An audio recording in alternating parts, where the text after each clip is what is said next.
The top 8 guys are within 0.6 of a second. I mean, that is incredibly competitive. We're here at Laguna Seca, and we're here for the final round of the King of the Bagger series. So it's been a 3-race season, and here we are at the end.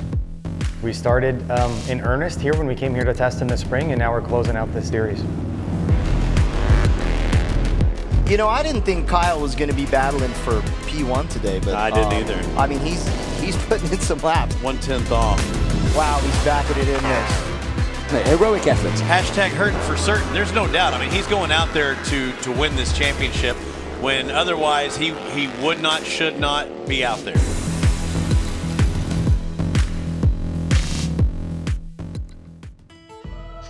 Laguna Seca is, yeah, absolutely iconic. Look back at all of the legends who have raced and won here, Wayne Rainey, Kenny Roberts, and I remember watching Nicky Hayden. This place is like hallowed ground, you know. To come here and ride is a privilege always, and to do it in this situation is even more so. Coming into the race, it's been a little nerve-wracking because Kyle's injury has been difficult, right? And so not knowing exactly how he's going to respond and what we're going to have to do to the bike that he can be comfortable on it has been a little tricky. But as he got out to practice and qualify, just gradually got more comfortable and really learned how to ride the bike a different way to accommodate what his elbow would allow him to do. I mean, this kid, I'm giving him a lot of credit today for coming out and putting in the ride that he's putting in for qualifying. He's a warrior. He's not going to quit at anything, so he's going to figure out how to make it work, and he's going to gut through it, and he just gradually got better and better and better.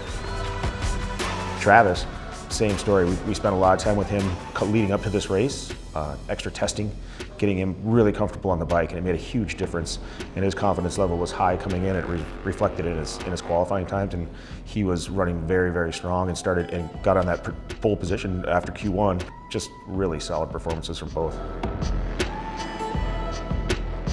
The improvements that have been made and the team that I have behind me, I was going 10 seconds faster just in practice this morning than I was last year. So it's huge improvements. So it wasn't too hard for me to get comfortable, but we're at an entirely different level of riding these bikes now. I remember on the 2nd or 3rd lap of the session, I missed a shift up into the corkscrew and I had to squeeze the brakes really hard just to stay on the track. And I was in so much pain, I nearly fell off the bike, but that was the moment when I was like, okay, this is not as easy as I think it's gonna be. There's a fine line between being at the limit and being over the limit, but for me to be in that mental space, I gotta be close to the limit. I'm not gonna just go ride around. So, Sunday morning's warm-up was, go get comfortable being a little uncomfortable.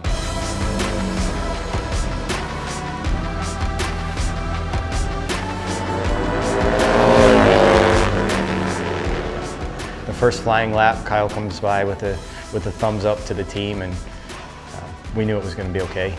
Travis right behind him, and the 2 brothers representing the motor company wouldn't rather have 2 other people on their team. You see the 33 of Kyle Wyman trying to win a championship, not only for himself, but also for Harley-Davidson, and getting support from Harley-Davidson as well as his brother Travis Wyman there on the left. And this was it, everything that the team had worked for. And we wanted to do this to show the world what we know we have, which is the best motorcycle in the world in the Harley-Davidson Road Glide. Trying to make it 2 wins on the season. The 33 of Wyman will get out to our early lead. Wyman putting some distance between himself and the field. This is really shocking, like you mentioned. First 2/3 of the lap, we already had a second.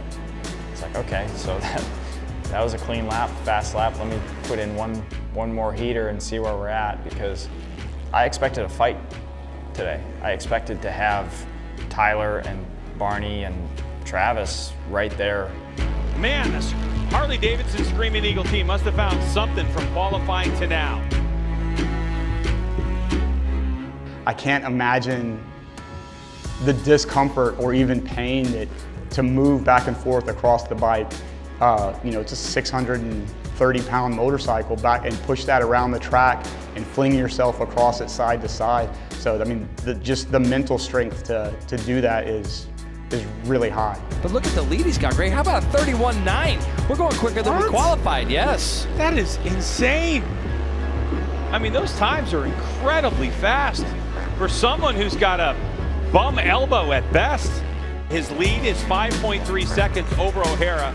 At that moment, I just tried to enjoy the racetrack, the corkscrew and coming over that crest and down Rainy and just some of the most fun areas of this whole track. And coming by, looking at the board and seeing the guys, you know, knowing that they're feeling really the same way that I am, where it's like, man, okay, 3 to go, 2 to go, 1 to go. Like, are we gonna get this done? Are we actually gonna get this done?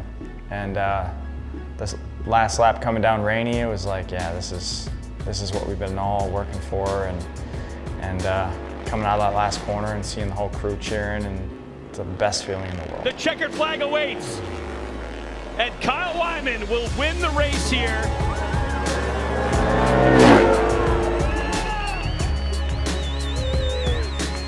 And be your national champion. What a way to do it.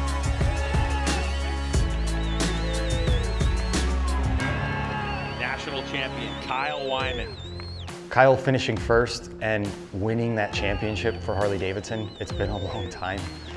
I mean, nobody gets that #1 unless they earn it. It's very important to Harley-Davidson, very important to the motor company to win that championship. It was created in 1969 to celebrate the AMA Grand National Championship of Mert Lawwell, and it represents a national champion. And we have a national champion again at Harley-Davidson running the Screamin Eagle Road Glide, and that is Kyle Wyman.